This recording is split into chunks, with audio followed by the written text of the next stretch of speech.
Comment réduire les risques de poursuite ou de condamnation pour non-divulgation du VIH? Alors, c'est important de se rappeler qu'il n'y a pas de moyen magique de se protéger complètement contre des poursuites pour non-divulgation du VIH.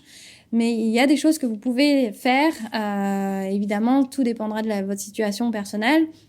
Mais il y a des choses qu'on peut faire pour essayer au moins de réduire les risques.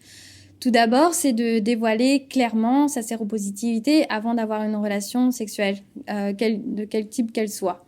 Quand je dis dévoiler clairement sa séropositivité, c'est s'assurer que vraiment son partenaire a compris de quoi vous parlez, que vous avez effectivement le VIH et qu'il comprenne également quels sont les risques de transmission que cela implique. Donc, évitez des mots tels que pause ou d'autres types de façons où vous avez l'impression que implicitement vous avez dévoilé votre séropositivité, mais c'est peut-être pas clair pour votre partenaire. Il est aussi important d'essayer d'en établir la preuve que vous avez dévoilé votre séropositivité. Il y a différents moyens de le faire.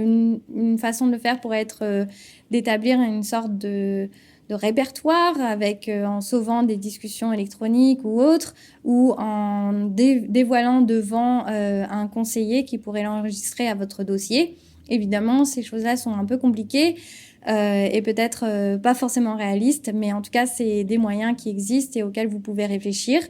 Assurez-vous cependant que la preuve démontre que vous avez dévoilé avant un rapport comportant une possibilité réaliste de transmission et non après, car cela pourrait vous nuire, forcément.